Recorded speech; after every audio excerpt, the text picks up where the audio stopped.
counselor? The name's Larry. Billy, Dawn? You okay? what are you doing here? Trying to escape. You are? Yeah. How come? Because Camp Night Moon's a nightmare, that's how come. What's going on, guys? Welcome back to the channel. I'm Riley from the Goosebumps books. Pack your bags and get ready for camp because today we're talking about Welcome to Camp Nightmare. Such an amazing book. I can't even, comprehend how amazing this book is because I just got done reading it about an hour ago. And holy macaroni! It's amazing, and it's just like the TV adaptation. So without further ado, let's get right into our first category, the blurb. Those scary stories about camp are all coming true. The food isn't great, the counselors are a little strange, and the camp director, Uncle Al, seems sort of demented. Okay, so Billy can handle all that. But then his fellow campers start to disappear. What's going on? Why won't his parents answer his letters? What's lurking out there after dark? Camp Night Moon is turning into Camp Nightmare, for real. And Billy might be next. Reader beware, you're in for a scare. That's the blurb. And now we're going to move on to our next category, the book.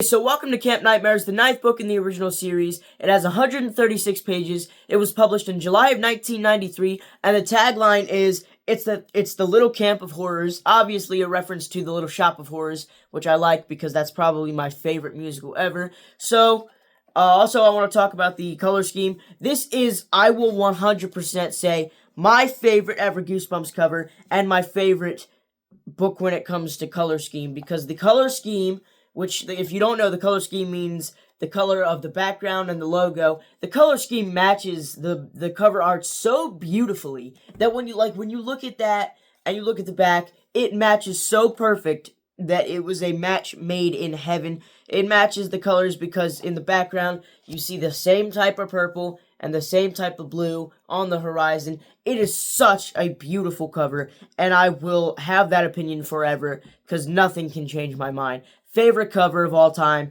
and that, as a matter of fact, is going to be spoken more on in tomorrow's video, so look out for that. But anyway, yeah, that's enough for the book category. Now we're going to move on to the positive category, and there is a lot of positives. So let's get right into that.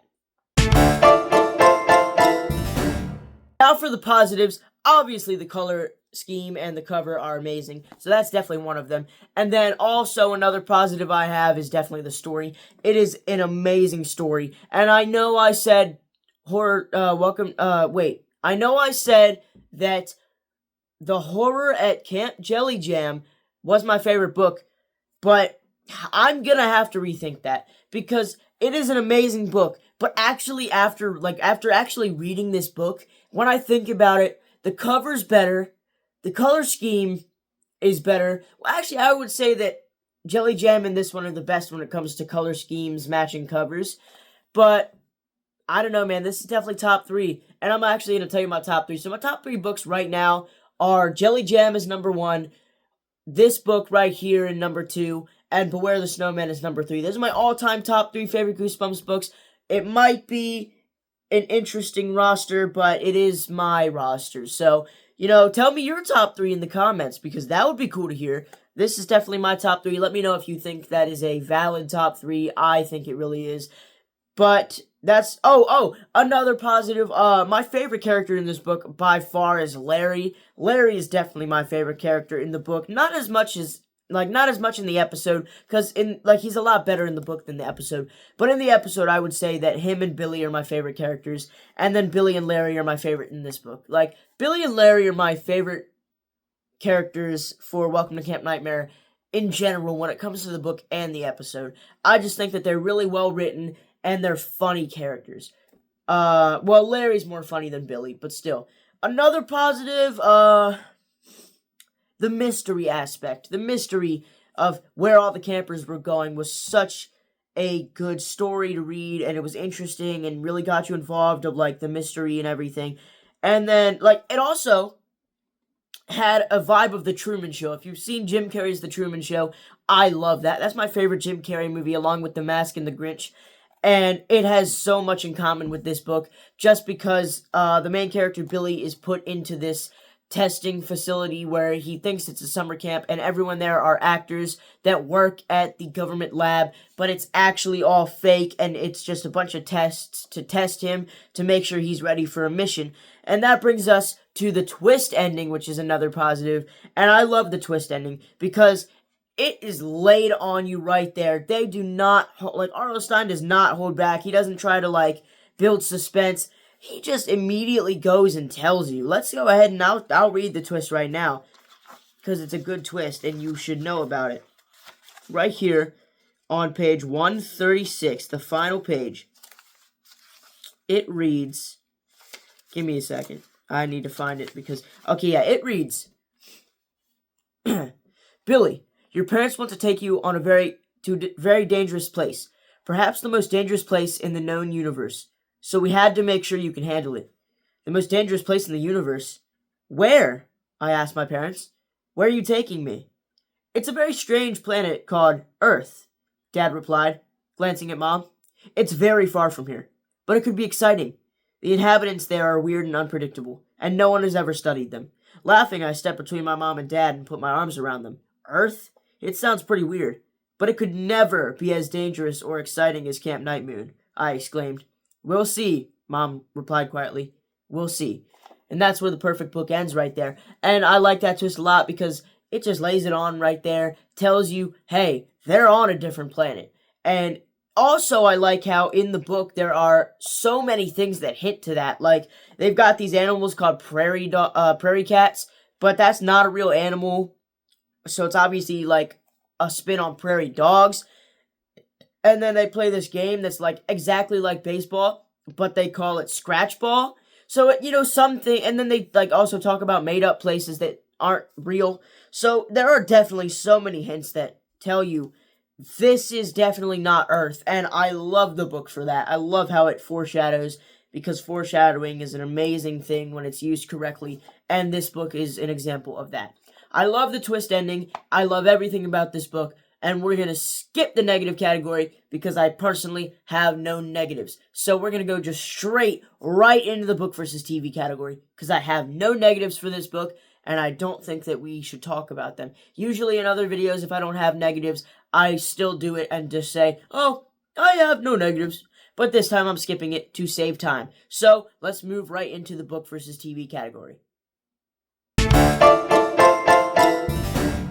For the book versus TV category, and you know the drill, I got my long list of differences, so let's go ahead and read them, shall we? During the sequence where the camp goes on a manhunt for Dawn, in the book version, the boys are given rifles. In the TV version, Uncle Al gives the boys vague devices that resemble crossbows. I like the rifles more because it is cooler than crossbows. And don't worry, they don't have bullets, they have tranquilizer darts. If you've read the book, then you should know that. Which I recommend reading this book, by the way, like 100%. Moving on. Dawn is the only girl to hide in the woods. In the book, she brings Dory with her. So yeah, in the book, Dory and Dawn, which are two girls, and I think that Dawn and Billy have a little bit of a crush on each other. But anyway, Dawn and Dory sneak over to the boys' camp, which is not allowed, by the way, hide in a bush, wait for Billy, pull him into the bush, and talk to him about all the strange things going on at their camp. But in this one, that doesn't happen, and Dawn is, and then Dawn, at the end of the book, Dawn and her friend Dory are, like, supposedly, like, ran away in the woods, but in this one, it's just Dawn who ran into the woods and ran away, and she's hiding in the forbidden bunk in the episode. So, it's a slight difference, but nothing too bad. Moving on. The kids are attacked by a lupine monster named Saber, instead of wolf creatures. Saber did not physically appear in the book at all, and in the episode is revealed to be a robot created by the lab. Yeah, so there's this, Saber, obviously, from the episode. He was name-dropped in the book, but he never interacted with any of the characters. He was just name-dropped. And instead, the main, creature is, wolf creatures or something, and they show up at, the beginning of the book, and they, entice the kids and, try to kill them. So it's interesting. The puppet, though, for Saber in the episode is so cool. Fun fact, the puppet they used for Saber in the episode, Welcome to Camp Nightmare, is the same exact puppet that they used in One Day at Horrorland for Ripper. So if you've seen One Day in Horrorland, they have this wolf monster called Ripper, and it's the same exact puppet used in Welcome to Camp Nightmare. They just reused it, which I'm fine with because it looks amazing. But now we're going to move on. In the book, Roger doesn't speak until later, while in the episode he speaks for the first time near the start. That's correct. The campfire scene is extended to include Billy comforting Mike. Tommy and Chris are absent. Instead, it is Jay and Colin who get in a canoe accident. So if you've read the book, you know that Jay and Colin go missing when they go on a hike, and then Tommy and Chris are Billy's new bunkmates, and they go canoeing with Larry. Larry falls off and gets saved by Billy, which was my favorite moment in the book by far. And then the other kids, though, are still in the canoe, and they just drift off down the river. No one knows where they go. Moving on. In the book, Don and Dory approach Billy while he is taking a walk to tell him about what is going on in the girls' camp. In the episode, this happens while Billy is investigating the forbidden bunk, which is what I mentioned earlier, as a matter of fact. George, who happens to be another staff member of the camp and works on the camp's electronics, isn't a character from the book, but rather from the episode. So he's the guy that created the Saber robot, and he's like, I think he's bald or something, and he's in the episode. And then moving on to our last one in the book versus TV category, we have Billy never goes into the forbidden bunk in the book, but he does in the episode towards the end, which is also true. And then a part of this book versus TV category that I have personally added over the past few book reviews is episode fun facts. So we've got Welcome to Camp Nightmare was released on VHS in the UK on October 1st, 1999, and it did not get a VHS or DVD release in the USA, which is a big bummer because that really sucks, but it is free on YouTube, so, who cares? The air date was November 17th, 1995, and it was a 2-part episode that released in the same day. This episode was adapted into a Goosebumps Presents book and was the 3rd book in the series, which I do not have yet, and I really want to get it so I can add it to my collection, because I love this book, so I would like to have that as well. That's all for the book versus TV category, though, so, yeah, we've done every category. Now, we can finally move into the final rating. Now, you could probably predict the final rating, but right now I want you to pause the video, go to the comments, put a timestamp to where you paused before the final category, and tell me your guesses for what I'm going to rate this book, because it's pretty obvious in my opinion, but if you have a guess, I would like to know, because it's probably different than what I think you're going to guess. So go ahead and tell me, and just leave your thoughts in the comments. So yeah, let's go ahead and move on to the final rating. Now for the final rating, and let's be honest, there was no rating that was fit for this book other than what I gave it. If you would have given it something lower, then you probably have never read this book. Because it's an amazing book. You're going to love it and enjoy it, and the cover's amazing. And how could I not give this amazing book a perfect 10 out of 10 score? That's right, guys. Another 10 out of 10, and I've done that a lot on this channel, lots of 9s and 10s, but let's be honest here, Goosebumps is such an amazing series that none of the books are really that bad. Like, they've all gotten good scores, except Night of the Living Dummy, but if you watch that, you'll understand why, and that's why I love Goosebumps so much, because every book is entertaining and interesting, and downright amazing, except for a select few, but we'll get into that when we do those reviews. But anyway, that is Welcome to Camp Nightmare. I love it so much. Please read this book, and then when you get done reading it, come back to this video and type in the comments and say, "Oh my God, Riley, you were so correct. This book is amazing, and I'm so happy you told me to read it." And I'm gonna comment. I'm gonna reply on that. And I'm gonna say, "You're welcome, bud. Hope you enjoyed it. Don't forget to like and subscribe." See, I got you there. I got you. I tied in my little promotion into the reply. Like, I was clever with it. But yeah, don't forget to like and subscribe, because guess what? New video tomorrow. And what's this? New video Sunday, because I release 3 videos per week. I do 2 book reviews and a special video that gets voted on my Instagram, so go check out the Instagram, the Goosebumps guys, same exact logo as our YouTube channel, and that's where you can vote for what episode you want to see each week. And anyway, I hope you had an amazing day. I had an amazing day reading this book, made my day so much better. I just streamed earlier where I read a couple pages of this book. But, you know, some altercations happened and the live stream didn't go as well. But if you were lucky enough to watch the live stream, I really appreciate it. I'm not going to do many streams, really. Streaming's not for me. But, I will stream on Instagram with Bradley, who's the second Goosebumps guy. Or if he comes over, then I'm going to have him right here in the setup. 2 chairs set up. The camera pushed back so you can see both of us. And we're going to stream. But anyway, enough of that being said. Look at this beautiful book one last time before we leave. And I'm going to set it down. It's gone forever now. You'll never see it again. Just kidding. One last time. You saw it again. Now you're never seeing it again. Anyway, that's the end of this video.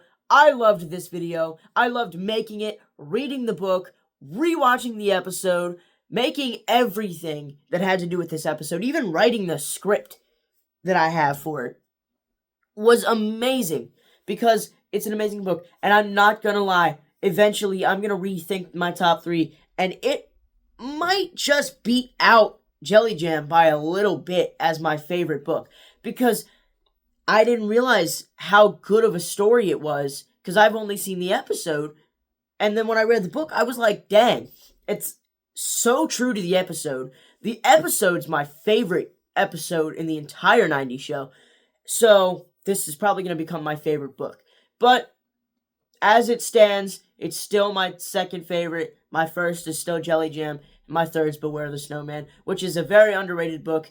Beware the Snowman. Please read it. Please read every Goosebumps book, because it's just such a great experience. And that's why I do this for you guys. That's why I collect these books and review them, because I have such a great time reading them. And I just love everything about Goosebumps. The community, the shows, the books, every adaptation of Goosebumps, the fan shows and fan things about Goosebumps.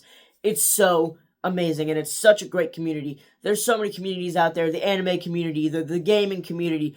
I'm going to say that this is the best community out there, the least toxic community. Everyone can agree on one thing: Goosebumps is love, and Goosebumps is life. And that's what I love about this community. So I hope you have an amazing rest of your day, and I will see you guys in the next video, which is tomorrow, which, a little bit of a spoiler, it has to do with Goosebumps covers. So I hope you are standing by your phone, waiting for that notification on your phone. Oh, what's this? Goosebumps guys posted. Bam, click, watch the new video, like it and subscribe it, all of that stuff. And I will see you guys in the next video. Goodbye.